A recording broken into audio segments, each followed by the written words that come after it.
Olá, gente querida do coração verde e amarelo, mais um Jornal Foco do Brasil, compromisso com a verdade. Sou Cleiton Basso e quero saber de qual lugar maravilhoso do nosso Brasil e do mundo você assiste mais um Jornal Foco do Brasil. Conte pra gente, comente, deixe a sua opinião, participe do chat ao vivo e obrigado pela sua inscrição aqui no Foco do Brasil. Veja se o sino de notificações está ativado para receber nossas atualizações diárias. Vamos agora às notícias desta edição. O presidente Jair Bolsonaro participou por videoconferência de mais um evento da Assembleia Geral das Nações Unidas. O diálogo de alto nível sobre energia em 2021, a primeira reunião global sobre energia sob o desejo da Assembleia Geral da ONU desde a Conferência das Nações Unidas sobre fontes novas e renováveis de energia, realizada em Nairobi em 1981. Em sua participação, o presidente brasileiro Jair Bolsonaro reforçou que os combustíveis fósseis são grandes responsáveis por mudanças do clima, as mudanças que o mundo experimenta no momento, e reforçou o compromisso do Brasil com a geração de energia através de fontes renováveis. Por meio do Pacto em Biocombustíveis, assumimos o compromisso de reduzir voluntariamente 620 milhões de toneladas de emissões de carbono em 10 anos, considerando apenas o setor de combustíveis de transporte. Majoritariamente em fontes fósseis, é a principal responsável pela mudança do clima que vivemos hoje. Ficamos honrados com o convite feito ao Brasil para atuar como um dos países campeões em transição energética neste exercício. E mais de 80% da nossa matriz elétrica são renováveis. Somos exemplo de transição energética, processo que, no Brasil, teve início nos anos 70. Nosso país tem longa experiência na promoção de soluções energéticas sustentáveis, a começar pela bioenergia, em que somos referência mundial. Queremos contribuir para o desafio coletivo desse processo de transição. São tarefas enormes que o mundo tem pela frente. Aprofundar a descarbonização nos transportes, ampliar a geração de energia para nossas necessidades de desenvolvimento, ou ainda lidar com os desafios climáticos, de que é exemplo a atual escassez hídrica do Brasil. Contem com o entusiasmo e a determinação do Brasil nessa empreitada que é de todos. Está aí então a participação do presidente em mais um evento da ONU, dessa vez por videoconferência.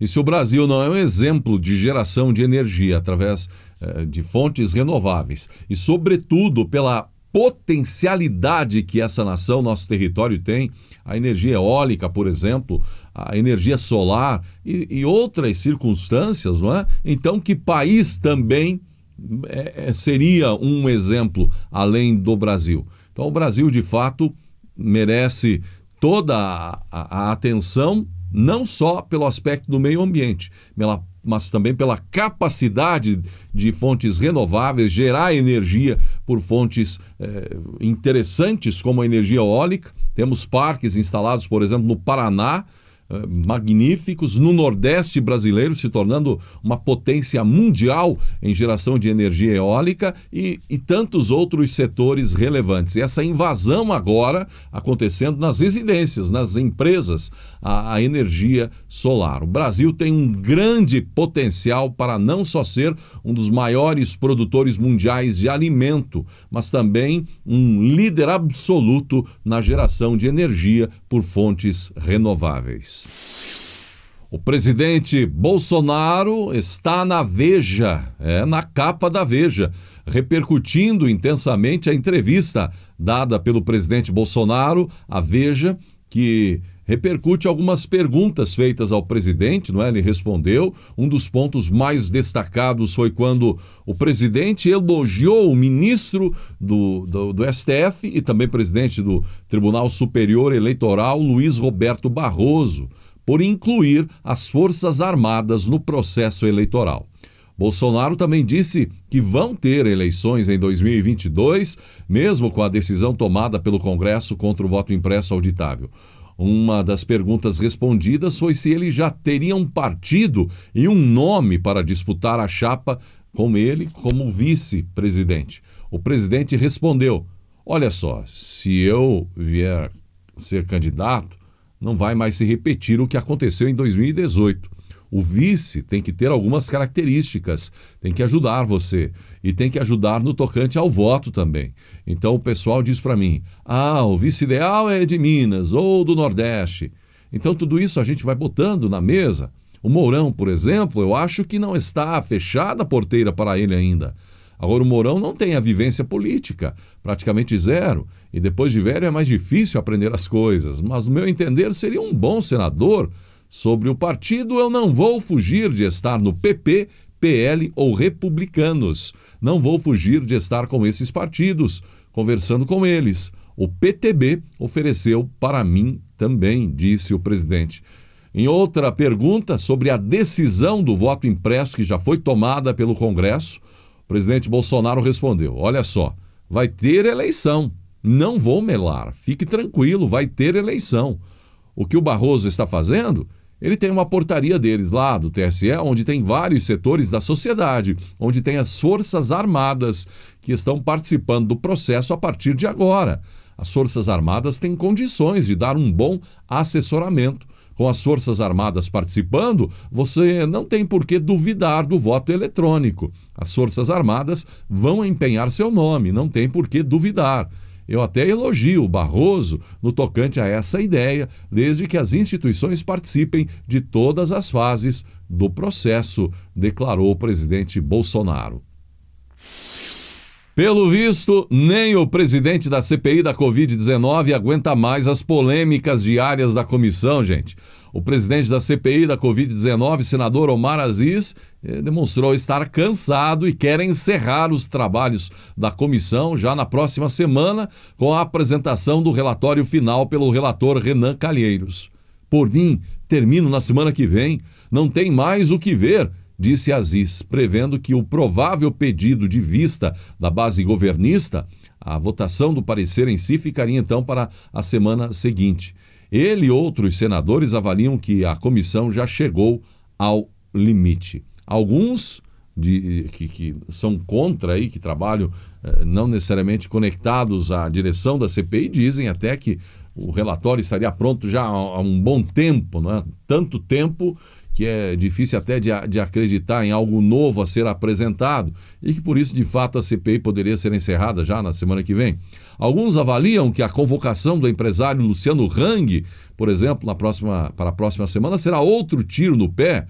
Um dos temores é que Hang pergunte aos principais inquisidores da comissão quantos empregos esses políticos gerariam, qual a contribuição em impostos que eles, os políticos ali presentes, estariam dando ao Brasil, e isso de repente seja comparado e Hang cite dados dele, né, como empresário, só na Rede Havan, gerando mais de 20 mil empregos diretos, e se você pegar isso e multiplicar por 4 ou 5 integrantes de uma família, quantas mil pessoas, quantas famílias são sustentadas, não é?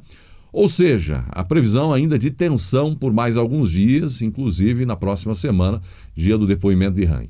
Apesar do desejo de Aziz, interlocutores de Renan, gente, dizem que o MDBista ainda não bateu o martelo sobre quando apresentará o relatório. O prazo oficial para concluir os trabalhos da comissão agora só acaba em novembro de 2021. E também da CPI, o senador Jorginho, que teve uma feroz discussão, né, vimos, com o relator Renan Calheiros na quinta-feira, agora emitiu um vídeo onde fez um agradecimento às muitas mensagens de apoio que recebeu depois do tumulto na comissão. Em reunião extraordinária nesta sexta-feira, dia 24, o Conselho Diretor da Agência Nacional de Telecomunicações, Anatel, aprovou a versão final do edital do 5G, gente. A nova geração de internet móvel.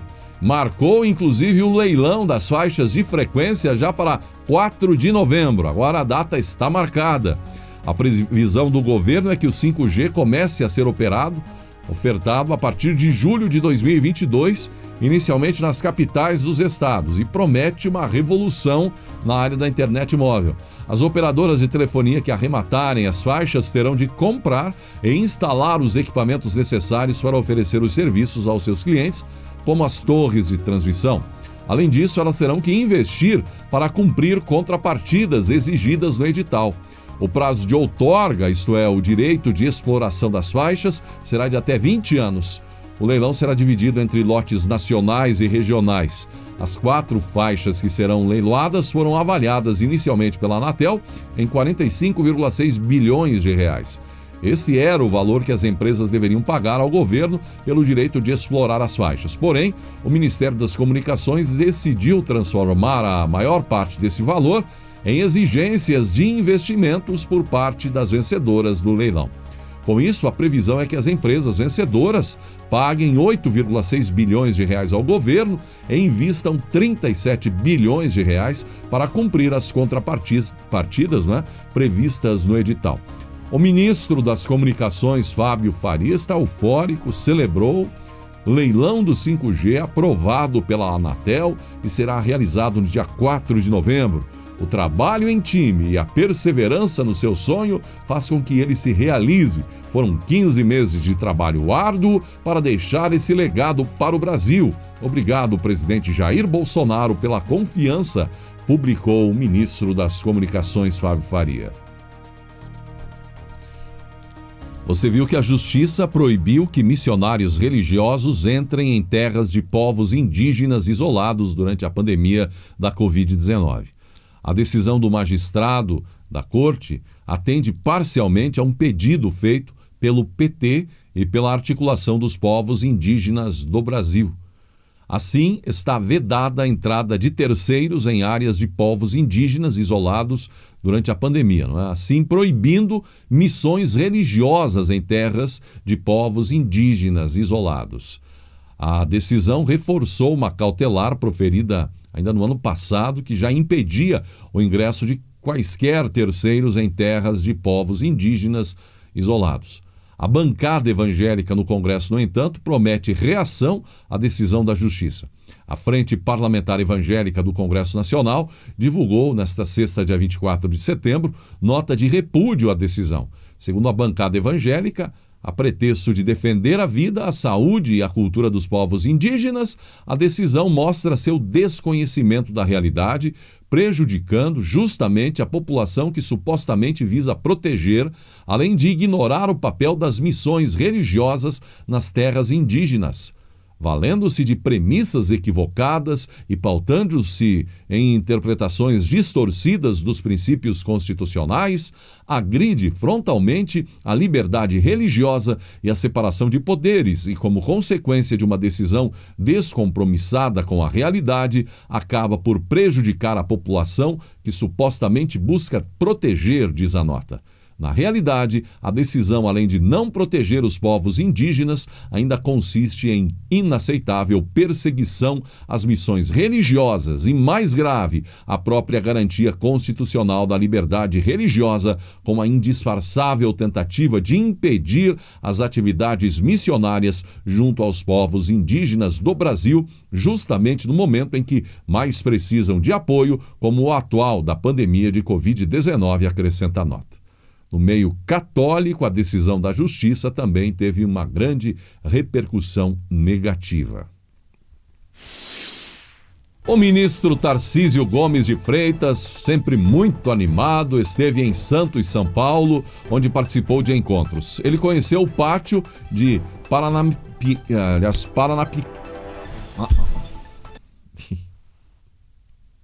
Começar de novo essa. O ministro Tarcísio Gomes de Freitas, sempre muito animado, esteve em Santos, São Paulo, onde participou de encontros. Ele conheceu o pátio de Paranapiacaba. Piacaba, que nome é louco, gente. Paranapiacaba.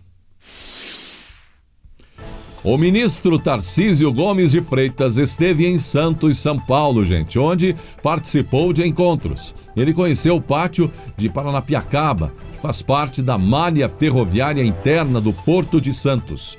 Na ocasião, Tarcísio vistoriou o empreendimento conferiu os investimentos já realizados na ferrovia, dá acesso ao porto, e em seguida subiu a serra de trem e conhecendo melhor o sistema cremalheira, o único no mundo para a classe de carga com uso de vagões convencionais de até 30 toneladas por eixo e maior em capacidade de carga por viagem, garantindo tração extra em trecho de 8 quilômetros de subida e descida, vencendo 800 metros de desnível. Um dos mais modernos do mundo, funcionando aqui no Brasil. O empreendimento faz parte dos investimentos realizados no Porto de Santos. O sistema cremalheira garante mais segurança operacional no transporte da carga. O ministro Tarcísio publicou um vídeo onde emitiu uma mensagem a partir do trem, onde estava percorrendo o trajeto. Pessoal, estamos aqui visitando a linha da MRS. Daqui a pouco a gente vai subir pela cremalheira, que é um dispositivo que a gente utiliza para vencer o desafio das serras humanas. Então é a tecnologia, a engenharia, serviço da logística, para que a gente possa conectar o Brasil com o Porto de Santos, que é esse nosso grande patrimônio. Estamos aqui avaliando os investimentos que serão feitos para aumentar a capacidade ferroviária e transformar o Porto de Santos no Porto do Hemisfério Sul. Vimos que o MTST invadiu a Bolsa de Valores em São Paulo. O que você achou dessa atitude? Foi nesta semana, não é? Agora, em entrevista ao jornal Folha de São Paulo, o líder do Movimento dos Trabalhadores Sem Teto, o Guilherme Boulos, afirmou que a invasão à Bolsa de Valores por militantes do grupo, ocorrida na quinta, dia 23, foi a primeira de uma série de ações planejadas pelo movimento. Claro, eleições estão se aproximando, ações também do MTST, enfim, ações políticas, evidentemente. Boulos disse que os protestos não são políticos, são contra a fome e o desemprego no país. Dá para acreditar nisso? Boulos não citou as determinações de governadores em fechar tudo na pandemia, mas culpou Bolsonaro. Ele é o grande responsável por essa crise, reforçou Boulos, fazendo mais uma vez também política em seus comentários. A ministra da Agricultura, Pecuária e Abastecimento, Tereza Cristina, informou nesta sexta, por meio do seu Twitter, vimos a repercussão, que foi diagnosticada com Covid-19. Ela disse estar bem e que fará isolamento conforme orientação médica. Aliás, também pela manhã, o deputado federal Eduardo Bolsonaro divulgou que foi diagnosticado com o coronavírus. Há poucos dias, o ministro da Saúde, Marcelo Queiroga, também confirmou que está com a doença, permanece em isolamento nos Estados Unidos. Agora, sobre a ministra Tereza Cristina, gente. A ministra participou por videoconferência da Cúpula de Sistemas Alimentares na Assembleia Geral das Nações Unidas. Ela compartilhou sua participação no evento com a seguinte legenda: minha participação para a Cúpula de Sistemas Alimentares. O evento é uma oportunidade para reorientar prioridades rumo a um futuro de prosperidade, equidade e sustentabilidade. Coalizões que o Brasil aderiu: pecuária sustentável, perdas e desperdícios e merenda escolar. O Brasil, evidentemente, tem uma série de notícias preocupantes, não é? Mas muito mais notícias boas, sobretudo para um futuro próximo. A Confederação Nacional, por exemplo, do Comércio de Bens, Serviços e Turismo, projeta 94,2 mil contratações para vagas temporárias para o período das festas de fim de ano em 2021. A maior oferta dos últimos 8 anos. O dado é da pesquisa da CNC, divulgado nesta sexta. As previsões da Confederação são baseadas em aspectos sazonais das admissões e desligamentos no comércio varejista, registrados mensalmente através do CAGED. Então, a entidade tem uma expectativa de aumento de 3,8% nas vendas de Natal em relação à mesma data do ano passado.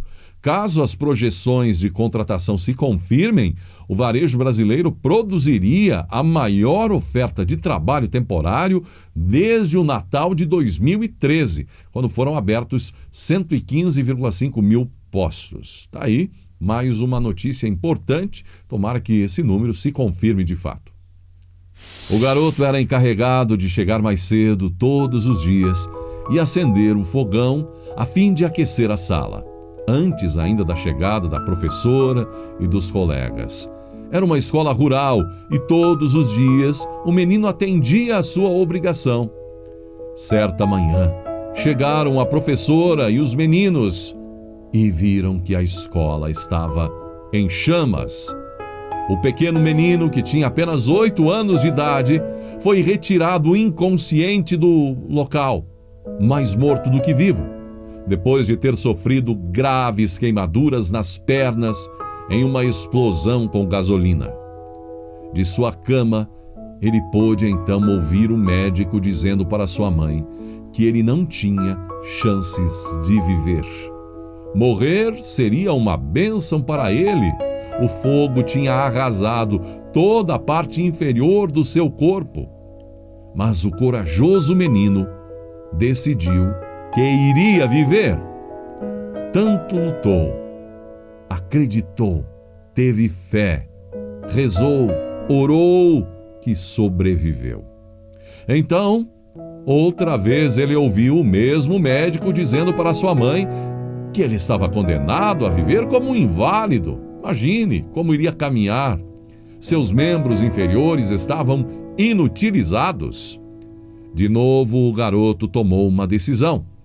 Ele voltaria a andar, não importa o que custasse.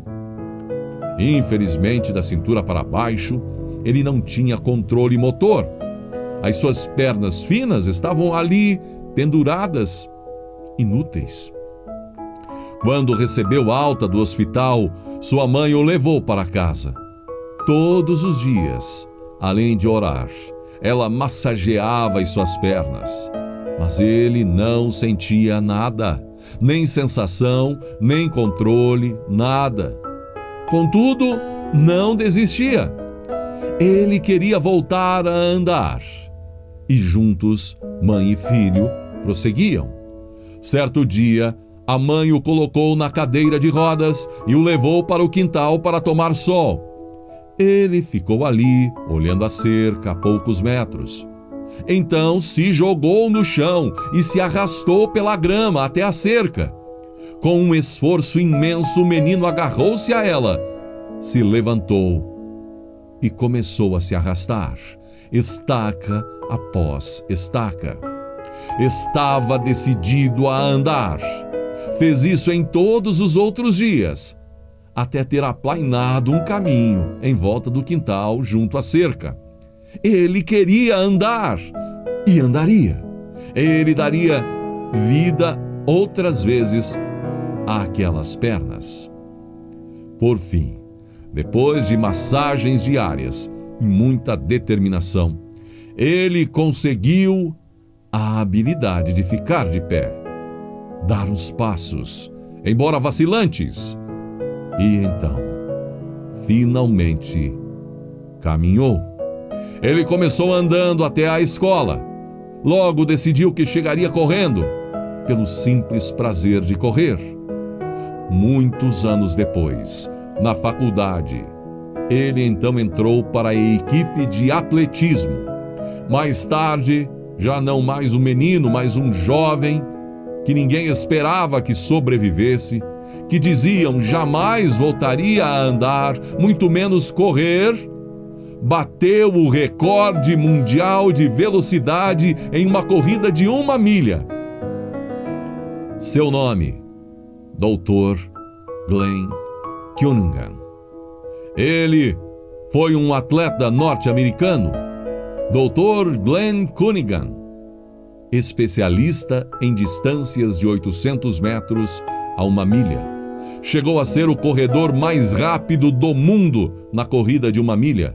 Conquistou a medalha de prata na categoria 1.500 metros rasos nos Jogos Olímpicos de 1936 em Berlim. Seu nome, seus esforços, a fé dele e a fé de sua mãe estão registrados na história. Pense nisso. Chegamos ao final desta edição do Jornal Foco do Brasil. Gratidão pela sua atenção e que Deus abençoe a você e a sua família.